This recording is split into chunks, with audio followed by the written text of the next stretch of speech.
At Paddington Station, it's a wet and windy start for the 40,000 passengers who pass through the station on their morning commute.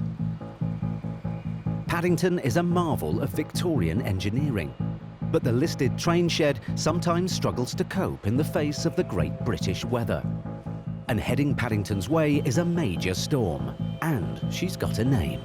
Hello and a very good evening to you. We've now got very heavy rain and strong winds across western areas, and it's all been down to Storm Eleanor, as you can see here, tracking her way eastwards as we go through the next 12 to 24 hours. Much of the UK is tucked underneath a weather warning. Severe gales in place. Could be a few disruptions out there, so do take extra care. Yep. We are expecting some bad weather from this evening onwards for the next 2 days.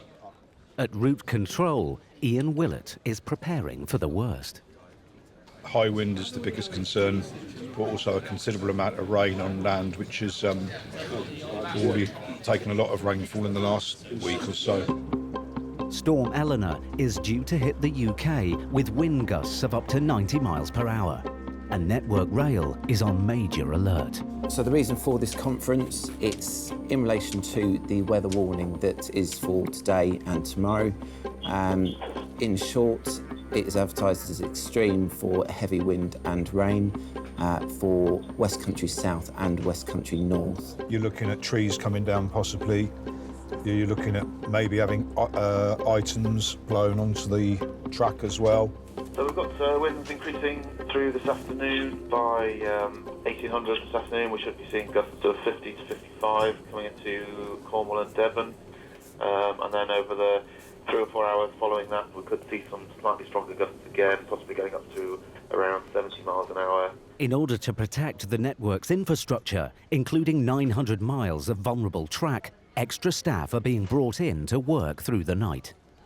So we've got 2 chainsaw competent staff based in Worcester covering Gloucester-Worcester area, and we've got another 2 based in Bristol covering the Bristol area.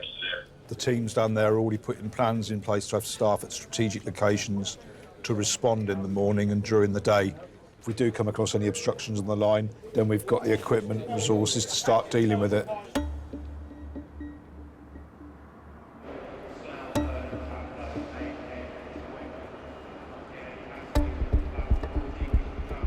It's early morning, and across the country, commuters are waking up to a trail of destruction left in the wake of Storm Eleanor. The night guy had a really rough night, so it was all kind of a bit up in the air when I walked in this morning at 10 to 7 this morning. It's going to be a bit rubbish for you, so enjoy. It's the start of a challenging day on the railways. The smallest weather-related incident can cause major problems. It's not uncommon to find a Wendy house has blown onto a track or a trampoline or some garden furniture. There is one part of the rail infrastructure that is particularly at risk. Billions are being spent on the electrification of the western route, and Storm Eleanor will severely test how the network stands up to extreme weather. One of the vulnerabilities of overhead wires is stray foliage, plastic damage to the overhead wires. Extreme weather can damage all that kind of type of equipment.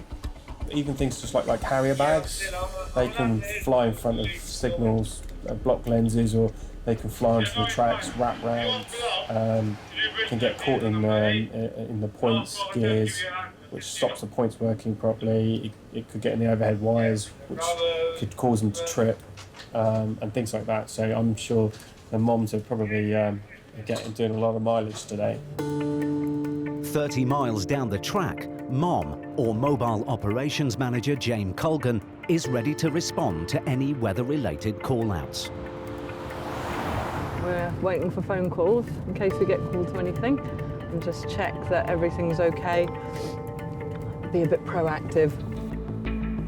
And inside Paddington Control Room, Richard has spotted an issue with an electric train heading towards the station. 5 to 10 minutes ago, we've noticed that Charlie 14 got to here and then it just stopped and didn't move anywhere else at all. And this train here came to a stand here as well. We tried calling the signaller, but the signaller was kind of trying to deal with what was happening from there, from a trackside perspective. So we were trying to deal with that, so he couldn't really talk to us. So So we've just had to delay a load of trains on the boards and just do some announcements till we find out what's going on. Well, it looks like we've got overhead wire problems. Not quite sure what's caused them, but...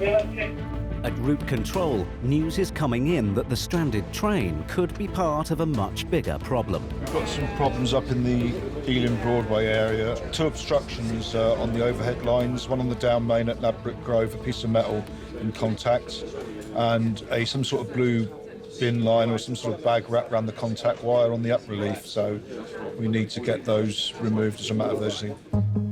The damage has caused nearly 10 miles of overhead lines, or OLEs, to suddenly lose power, and electric trains running in and out of Paddington are grinding to a halt. You've got 3 OLE incidents, haven't you? Yes. Because if you've got OLE guys going to that metal issue, you've got OLE guy going there. That was a low voltage job. The ADD was actually a low voltage. Whether that's connected with his... I don't know. Depends where he ended up stopping. Yeah. At Paddington, train services have already been affected, and Richard is particularly concerned that a single plastic bag could cause widespread disruption and major damage. The framework that supports the wires, they get damaged and it sinks down, and potentially a pantograph could rip the whole lot down. At route control, they're trying to work out whether the overhead lines problem outside Paddington is part of a bigger issue. We've got 3 incidents ongoing at the moment. We've had a report of a metal object on the down main around the Ladbroke Grove area affecting the overhead line. We've had a bag reported on the up relief line that's also affecting the overhead line, which is currently closed to electric trains. We've got 3 trains stuck at Ealing Broadway. And we've also had a report of a trip-in at the same time.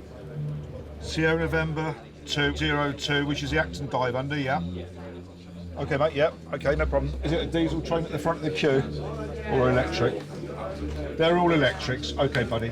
Route control manager Ian Willett has to work out which incident is causing most disruption, and the single plastic bag freezing the lines at Acton is top of his list. Prioritise the up relief at Acton to get this obstruction off the overheads there, because that's a job stopper. Down main at Ladbroke then, because we've got this piece of metal hanging from the OLE that we don't know what that is. And then we've also got the trip-ins to deal with. We just make sure everybody is on the same page about what we're doing. Because at the moment, it's just all a bit messy, because there's 3 different things going on. Jane Colgan is the nearest mobile operations manager to where the discarded plastic bag was last seen.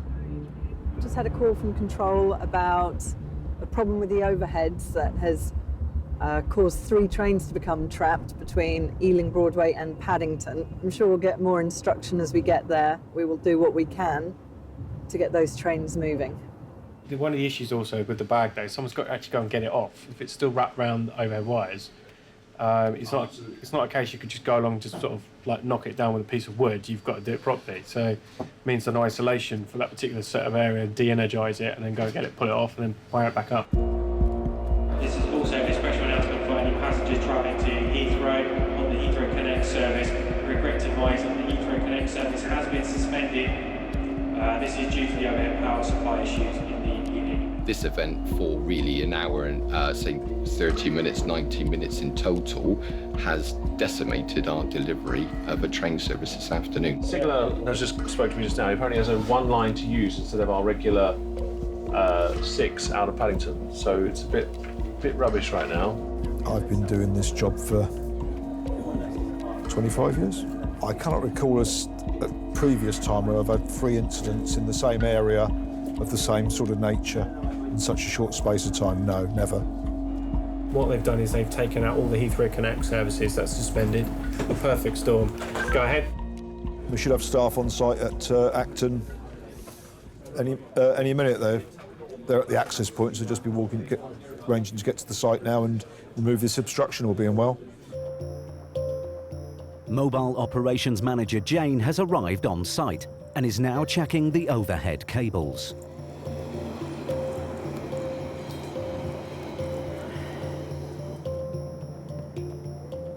We've just been out with the overhead team looking for what we thought was some plastic bag or plastic netting wrapped around the overheads. It was causing an electrical fault, causing them to trip out, meant some trains were trapped. We've walked quite a long way from Acton up to Ealing Broadway along the cess, but we haven't found anything. There's no sign of the bag in Acton, but just a few miles down the line, another search team has had better luck. That's the bag that was on the overheads, which they've now removed because they weren't happy leaving that up there, obviously, when you see it. We believe it probably caused the tripping on the overheads and the loss of voltage when it got wrapped round there. It's not big, but if it got wrapped around the pantograph of a train, I think it could cause issues. So the discovery is a massive relief to everyone. They've re-energised the overheads and hopefully that will do the trick. 1519 normal working. Fantastic. So we're back on a bit of an even keel for a minute, aren't we, I guess? Fantastic. But Storm Eleanor is about to throw up another problem. Holy fuck. A high-speed train has come to a sudden halt on the main line, 70 miles from Paddington. It sounds like we might also have some problem with a train that's been struck by a falling tree. So that's a potential another headache coming our way. It's better that's happened now than like the middle of rush hour. So all unfolding at the moment. It's a fluid situation, I think it's probably the best way of describing it. Do you require any assistance at all? At route control, Ian Willett is listening in on the emergency call with the driver of the Paddington to Penzance train, caught up in the incident. We're just going to go out and inspect the train now. The windscreen's gone, and I believe the cab has sustained quite a lot of damage. Over. Okay, so guys, the windscreen has gone, the cab has took quite a lot of damage. We're requiring assistance. We'll get them out to you as soon as possible. Drive it over. Okay, signal all received. I will get onto our control now, over. While managers try to pinpoint the exact location of the collision, Mobile Operations Manager Chris O'Brien is dispatched to the area. The train has made an emergency call in Hungerford area, and he's struck a tree. We don't really know where the train's come to a stand yet or where he struck the tree. The signaler's trying to find that out now. And then control will let me know, and then we'll go see what's happened to the situation, see if the lines are blocked. If it's only one line or both lines, try and make a welfare check on the driver, see how the train's fit for moving. It is very, very windy, and the lorries are all going a bit all over the place as well. Confirming 1 Charlie 80 has hit the tree just past the chauffeur. Yeah. All lines closed. All lines are closed on the... Don't know whether the driver's okay, but damage to the train we don't know. The area we're going to has 2 lines. It's quite a major route, Barks and Hans line, and it has the possibility to get blocked very, very quickly. Just leave the phone for 2 seconds. I just want to have a little time out so you know exactly what we've got going on. Right, we've got several incidents ongoing. Start with the main one, Hungerford. Train struck tree. The driver looking round, yeah? Yeah, both lines blocked. Both lines blocked. Divert via Swindon to Westbury and vice versa, yeah. Ready Mom is on the way. Mom on the way. P-Way on the way. P-Way are on the way. Brilliant. They'll be there 13:20.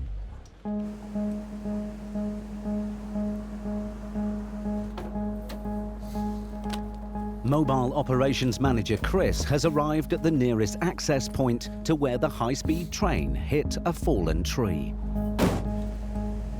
I'm at Marsh Road access gate. He's at the access point. He's got to walk 18 chains down to site. Route Control Manager Ian speaking. Good afternoon. At Route Control, there's the first bit of good news for a long time. The line heading towards Paddington is clear and can reopen, but with speed limits. Fantastic. Fantastic. 20 mile an hour on the up line at Hungerford, then past the site of the tree. Brilliant. Thanks very much, Paul. Thank you, mate. So, live update, 20 mile an hour on the up line. The train that struck this tree is London side, that's Hungerford side, of Marsh Road Bridge, and it's only about 2 chain off the bridge. There's 250 passengers on the train. The train manager's going through the train now to assist passengers with any information. Yep. So, if any GWR fitters need me, I'm only a short distance away. But they must be advised that the up is open and it's limited sighting. they will have felt a jolt as the train struck the tree. There's no reports of anybody injured or in distress as a result of this incident. So all we're waiting for now is to get our operations and P-Way response on site and tell us exactly what we're dealing with. Reading, Mum, mate. How are you? Driver, you all right? Been better. No, not as bad as your fucking train. Right, no going forward. The tree that caused the damage has been pushed aside, and Chris can assess the train and the driver. Although the tree has gone, we've got extensive damage to the front of the train. The windscreen's broken, some of the dials are broken inside. The drivers who were this way are quite shaken, understandably. We've had a bit of damage to some other bits of kit at the bottom. It wouldn't be safe for this train to go forward as it was. Driver can't see properly, its horn I think is impaired, some of its lights are also damaged. As Ian reschedules services around the damaged train, Chris has to work out how to remove it quickly and safely. We're currently waiting for a freight train to pass us on the open line. As soon as that train's passed through, the fitter will be able to get a line blockage to do an inspection on that side of the train. Hopefully we'll be on the move then. Partly the customers are all obviously a bit irate. And the disruption to customers is now heading towards Paddington. We're going to struggle to get this back quickly for the rush hour. I mean, we'll do our best, obviously, but it's going to be challenging for the guys on the ground. Engineers are now removing debris and checking the train is fit to move. We'll give it 10 minutes and we'll have a bit more idea what we're dealing with. But the news is not good. It's blowing a gale. What do you want me to get a piece of paper? Recovering the train is going to be complex. Engineers have decided the front power car is too badly damaged. Train driver who was... The train can't be driven from the front, so we're going to have to travel in the wrong direction.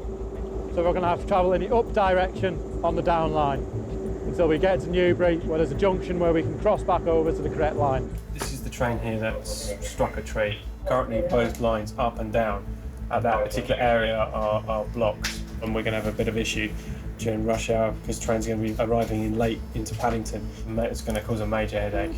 Right, so the fitter's had a check of the train now. We get a driver in the other end, and they'll contact you, OK? It's now 3 hours since the train struck the tree, and Chris can finally give the go-ahead for the complicated reverse manoeuvre by using the spare driver. OK, I was off 20 minutes ago. I'm due. You're on paternity leave, are you? Priority now would be to get this thing moving and then get it somewhere where we can detrain the passengers so we get on their way forward. Hello, Brian, Thames Valley Control, Reading Mom, Chris O'Brien. OK, so we've had a line blockage up Westbury. Fitter's checked it, he's happy for the train to move. We only go wrong road as minimum amount of time as possible because obviously it's a non-signalled move. So it has to go at reduced speed, special permission from the signalman. Reversing 20 miles back down the line to Newbury Station is a massive inconvenience for the stranded passengers. But things could have been a lot worse. We were lucky the driver wasn't injured. It had been a bigger train, it could have gone down under the wheels and derailed it. But looking at the damage of the power car, it's cracked the cab and done some damage inside. But as I say, we've been lucky with that one. That's the danger in the high winds. Yeah,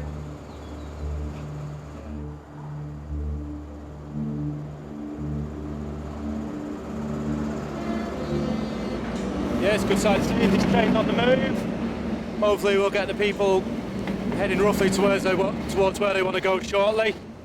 We try and control everything we can on the railway. We try and put plans in place. Sometimes, though, we can't control the weather. All we can do is prepare as best as we can and hopefully do better than we did last time.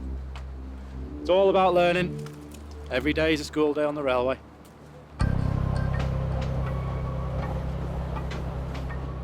During peak service, more than 50 trains arrive and depart every hour through a maze of tracks and points on the busy approach to the station.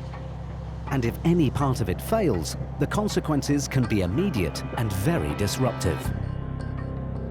Mobile Operations Manager George Strether has just got a call about a problem down the line from Paddington. Yes, so we've been called down to a points failure down at Acton West. and there's a set of points that's showing no detection, which basically the signaller on his panel can either see if the points are set for route A or route B. The piece of equipment that tells him which way the points are set is broken, so he's unable to tell which way the points are. So what we'll do is go down, the technician should already be there by the time we arrive, and we'll go and assist them and see if they need a hand with anything. It's happened at a busy junction where freight trains join the main line from a West London depot. So these boxes here is what tells the signalist which way the points are set and if they're set correctly or not. So there's a failure either in one of these or over in the box which operates the point motor. So the S&T will do their checks to try and find what the fault is.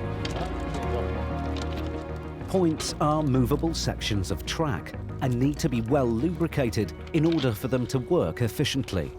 And the pots he was replacing was like grease pots. When the points move, it pushes grease around the system just to maintain it so it doesn't get dry. Hi, it's Paddington West doing S&T.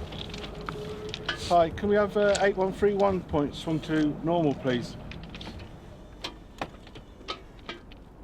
Yeah, all clear, yeah. We've changed them 2 pots and it seems to have done the trick. Ah, okay. But we'll...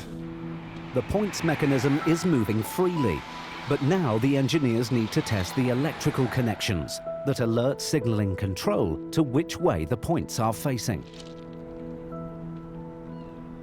With this set of points, you need to use a meter to check make sure the electricity is going through there, make sure everything's connected.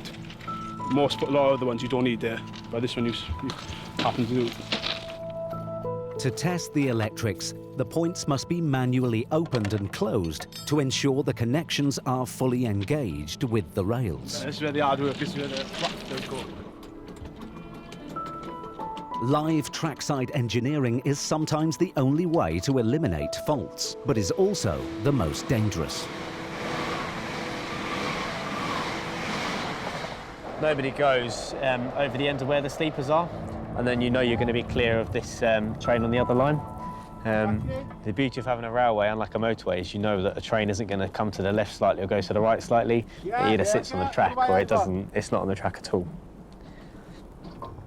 And all these guys are experienced people who have been out on the track, all sorts of failures, who know where the dangers are.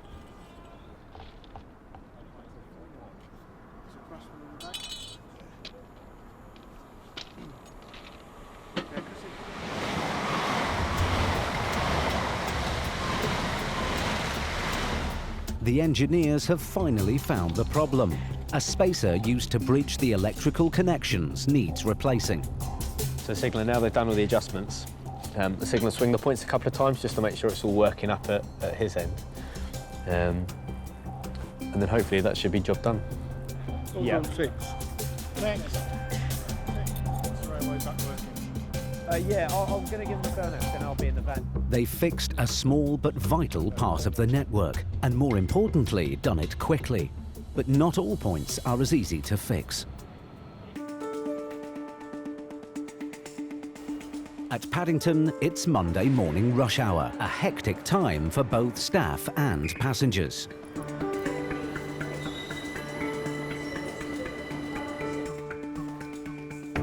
And news is coming into route control that's going to pile on the pressure. Right, are you able to email them at the moment or ring back a bit later? We're a bit busy at the moment. A P-Way trackside maintenance crew has found a tiny but dangerous fault that could bring services on an important section of the Western route to a standstill. The P-Way have found a damaged rail north of Oxford Station through 251 points in the reverse position, and what they've done, they've imposed an emergency speed restriction of 5 miles per hour for every train. The damage is to the rail switchblade, which moves trains between tracks. If you look here, see this line just there? That's cracked quite close to the front. So that's the front of the blade, that's a crack. The blade moves up against this rail, and that's when it starts taking the force of the wheels, taking it from one track to another. There's a bit of support with these plates here. The crack's not gone behind the plate yet. When it goes behind the plate, we'll be in trouble. So that'll be visually inspected after every train. Each time a train passes over the damaged points, engineers have to check the tracks to ensure it's safe for the next train.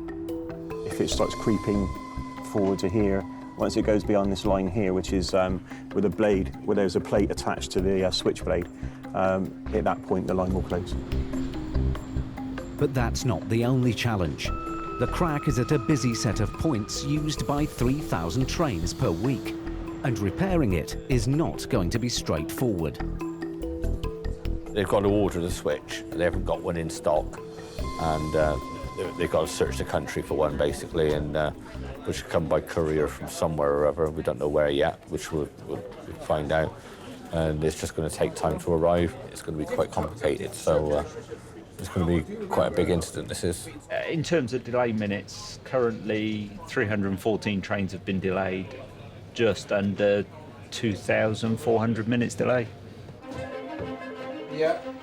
Train signal Oxford. At the Oxford signal box, the signalmen are trying to keep the service running, but they're up against a rapidly deteriorating situation. How bad is it? Because we've been hearing stories that it could fall apart any moment. I think no crack, well, longitudinal or vertical. Vertical crack in it, yeah. So the crack is getting bigger then. We're talking about the most used set of points in Oxford, with everything needing to use those points to get in and out of the station. The last thing you want is for them to fail completely, where we're unable to run trains over them. Right, because then it really will be a showstopper. At Paddington, the knock-on effect from Oxford is already causing disruption for hundreds of passengers. Originally, we were told that it would be 2 or 3 minutes here and there would be the delay time running through Oxford. But the annoying truth of that is that those few minutes will then delay it behind another train and then gather, because we generally run at full capacity, especially during peak periods. Most trains coming from Oxford have reached us 20 minutes late, and that's been quite awkward. At Oxford, the faulty points are being continually checked for further damage. But as traffic increases, engineers realise there's too much strain on the junction, and the points could fail at any moment. It's on a set of points which 95% of the trains going through Oxford will use. I'm struggling to think of another set of points at Oxford that we use quite as often as these. Neil now has a dilemma. Keep the trains moving but risk further damage, or stopping all services through Oxford to get the points fixed once and for all. If they failed catastrophically, every up train will be delayed significantly, and there's roughly 7 trains an hour in that direction going towards London or Reading. We really need to get that defect out because it's sort of crippling us at the moment. If I take the defect out tonight, I remove the risk for the rest of the week. So yeah, it's got to go really. So there we are. It's going to be a bit of a nightmare overnight for the signallers. The team are up against it. They've got a complete hand back, ready for us to deliver the railway in the morning. Can't live with this until the weekend. It's bonkers. Wait signal will get you on the move very shortly. And just to add, you're aware of the 5 mile an hour speed restriction over the point work. The signallers now have to work out a system which will allow night shift teams to get on track to mend the points without compromising Oxford's busy night service. The plan is to replace a broken set of points there, which is in the throat of the station. All the equipment to do it, all of the road railers, all of the spares, all of the new rail is on this side of the railway line. So with that in mind, we have to shut the railway line off completely, no trains, so that everybody can get all their stuff from one side of the railway line to there. When that's done, that'll take maybe an hour. Then they will give back some of the railway line and allow us to run all of our trains during the night, which we think could be 15 trains, safely, but only on one railway, on one railway line. And that's called single line working, and that's what we're going to do. Single line working is a complicated and challenging system, with trains running both ways on one line. It's a tense thing to set up. Single line working, it's as old as the hills, but it allows us to move trains on the railway in both directions, usually in times of absolute emergency and when you've got to do it, and usually only at night. This is when you earn your money then, Tone, Train between facing crossover at 276 points. In one direction the trains will have no conventional signalling. We have to advise the drivers via somebody called a pilotman who wears a proper authorised armband, who's a qualified person to do this sort of work. And, you know, a combination of the driver who's on the train, who knows his rules and regulations, the pilotman who knows his, and us, we make the railway safe. It's like going up a one-way street. After an hour of complex manoeuvring of trains, the line is ready to be blocked so engineers can get on track.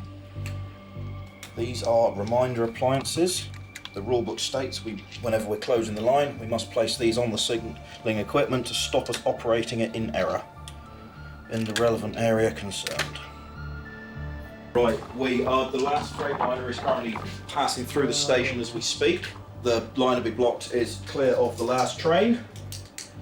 Right then, so you have for 147 wire 1124 permission to block the line at 2342. With the lines made safe, engineers now have just 6 hours to complete all repairs ready for the morning commute. Hopefully by the morning, we'll have a set of points that are not cracked and are working again. That is the plan. At the Old Oak Common Depot, just outside Paddington Station, the train maintenance teams are gearing up for the night shift. It's actually like a garage for a car going into servicing. A car you'd have to service once every year. Here they do their mileage a lot more quicker because they're going a lot more miles in every day. It's under-frame exam, upstairs exam, fuel the power cars, top up the coolants, top up oils if they're running out. And it's just a basic daily check now. But keeping the locomotives up and running is only half the battle. Did we use a lot of hand towels today? Yes, they did.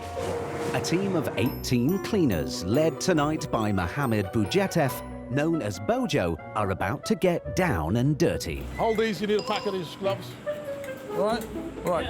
So you've got people doing toilets, you've got people changing the towels, you've got people doing the vegetable bins and so on. So it's quite a lot involved. It's not a matter of just getting in there and just, you know, clean it. There is a lot to do. And tonight, Bojo is on a special mission. Gum. We need to find gum.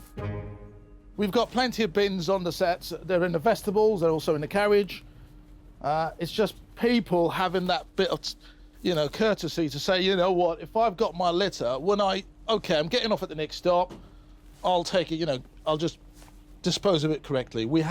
And that's sometimes what's upsetting. That's gum. If it's not actioned, it does cause a nuisance, and the longer it sits there, it has damage to the carpet. And the last thing, you've got a passenger walking through, it's on his shoe and so on. So what this gentleman's going to do is demonstrate what is involved in removing gum. So this chewing gum remover is applied. We then obviously have to leave that for around 5 minutes. Till then it gets softened. Yes. So what it does, it breaks the gum is broken down, so it's easier to scrape off using. And what we're going to do, we're going to scrape this with the scraper. Okay. You can see what's happened is the first layer is obviously the whole aim is to get all of that off until we can see the carpet. It's a sticky problem, and for Bojo, it's something of a pet hate. What's astonishing is if you go to people's homes and so on, I guarantee you're not going to have the kind of this issue. Some people are a bit more responsible at home. If you've got your nice carpet that you've laid in the bedroom, I'm sure you're not just going to dump it. You know, would you want to be doing this at home? Would you want to be using a gum remover and scraper? I'm sure not. In Oxford, engineers are out on track trying to fix a set of points at the station entrance. It's just a few hours before the morning train service begins, and signallers are having to manoeuvre trains around the worksite. Driver 2 Lima 76, platform 4. I'm not sure if you're aware of all the set operations tonight due to the emergency possession, but when I signal you into the down carriage sidings, there should be a set already down there on the road I'm signalling you onto. I'd like you to just couple it up and then leave it there flurry of activity, yeah? It's all go to at the Old Oak Common Depot, where Bojo and his cleaning team have removed the chewing gum and are now cleaning the carriages with a specialist machine. Come a bit up here, Caetano. Caetano, let's start from this patch so the camera... Yeah, right, OK. But now, something else is coming unstuck. So basically what's happening is you've still got the chemical procam coming through along with some warm water, so it does warm the water up. And now what's supply? Right, carry on. Good man. OK, so this is not right. Our machine is starting to...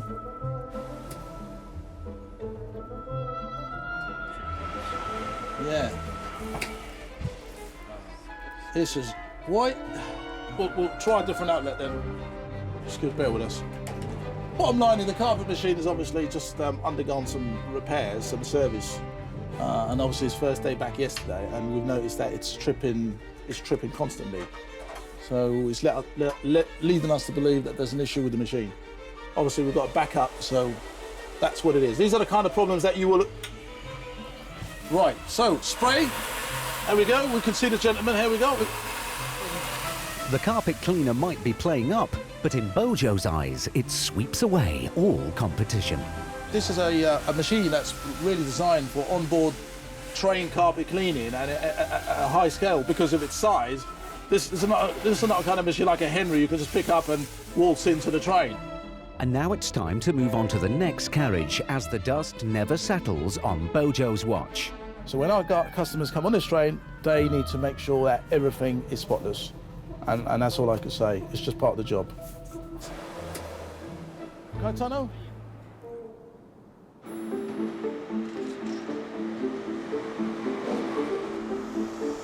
It's the start of the morning rush hour at Paddington. Most of the station's services are running well. But at route control, they've had bad news about the progress of the work on the points at Oxford. A minor mishap has caused a bit of a problem. 5:05, the call come in to say that that they couldn't hand it back at the time, so there's still a fault there, and the fault itself was a drill bit, which probably, I don't know, cost a £5. It snapped off while we were trying to put a bonding wire through the rail, and the spare one that they had, that also broke. So they had to go back to Derby and get some more. But like basically for 10 quid's worth of equipment, say, it's cost us, I don't know, 1,500 minutes today, and probably looking at 40 grand in penalty payments, and plus all the inconvenience to the customers. They were turning up to get the trains out, they weren't there, they were running late. And in total, this is a nightmare really. So in total, we cancelled 76 trains. We affected 752 trains for a total of 6,500 minutes delay. I say it was all a little bit of a shame really, because right at the end of the day when we expect to run a full service, customers were pitching up at Oxford to find trains late, cancelled. Not very good at all really.